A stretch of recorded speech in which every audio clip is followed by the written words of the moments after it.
Maria stood in a parking lot, illuminated by the freshly lit flames of 10 execution pyres. Cries of terror, panic, and pleading rose from the straining throats of those she had randomly selected to martyr. A crowd of hundreds had gathered to witness and protest the sacrifice. They yelled and chanted in outrage with undertones of promised violence. Maria watched the pyres blaze. Her mind flew to the flames like a moth. Ghosts danced in the flames, taunting Maria. The image of a beautiful hand held in hers warmed her heart before it drifted away as a spark in the wind.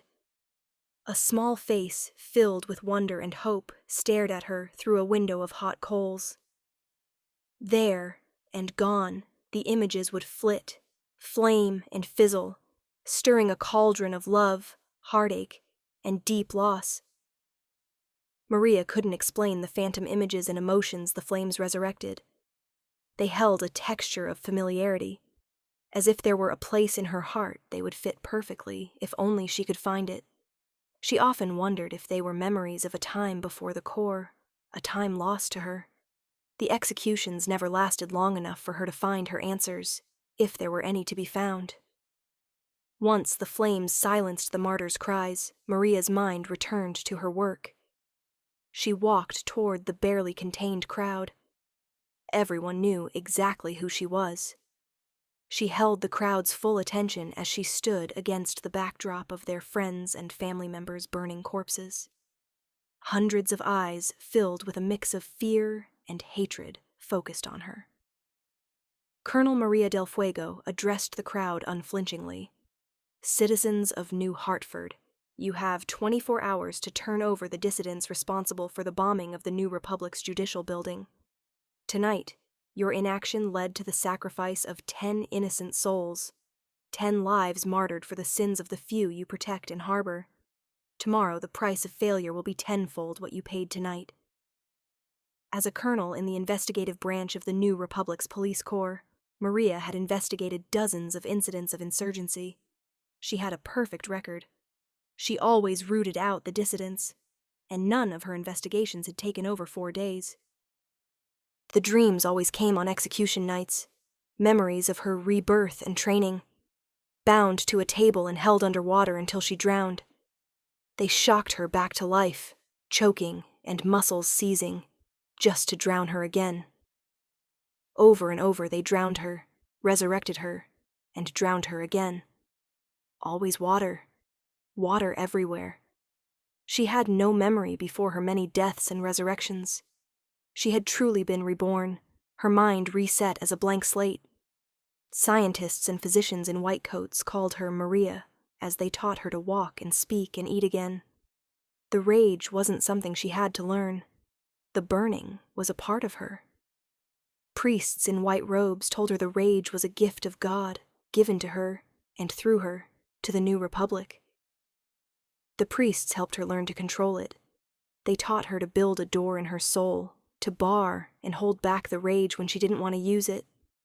And they taught her how to open that door as little or as much as she desired when time came to set the rage free. Dozens of priests died during her training. The priests called her Del Fuego. New Hartford had not turned over their dissidents. Maria stood in the middle of a pitch-black parking lot, naked before God and the world. The Corps had laid out 100 execution pyres in a 10 by 10 grid. Maria had corpsmen light the 10 pyres the night before. Lighting 10 pyres with the rage wasn't worth the effort Maria would have to exert to keep it controlled and rein it back in. The effort would have been excruciating. The rage was not a precision instrument. But with 100 pyres, Maria could stretch spiritual muscles that grew stiff from disuse. Lighting 100 pyres with the rage would feel amazing. But she had to be careful. The rage took its toll. If she burned for too long, she would black out and wake up hours or even days later. The Corps had gathered thousands of witnesses, forced to watch the event firsthand.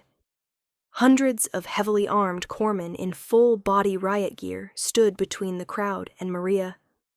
They were there for the crowd's protection, not hers.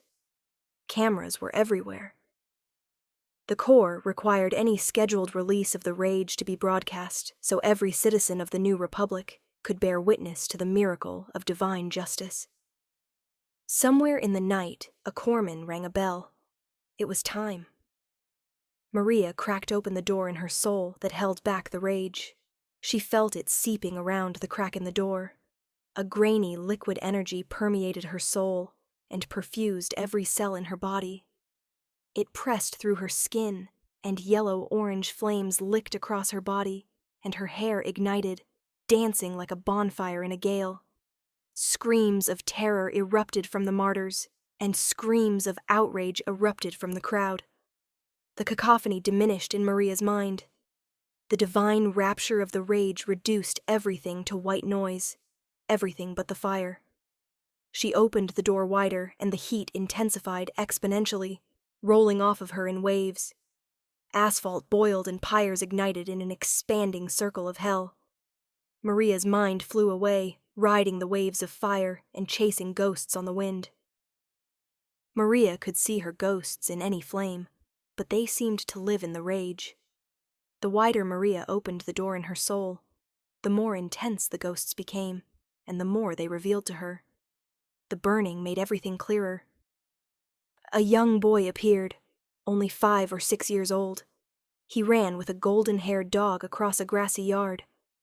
The boy turned and looked at her, smiling. His kind eyes threatened to tear Maria's heart apart. A lovely woman with tattooed arms sprayed water from a garden hose at the boy and the dog.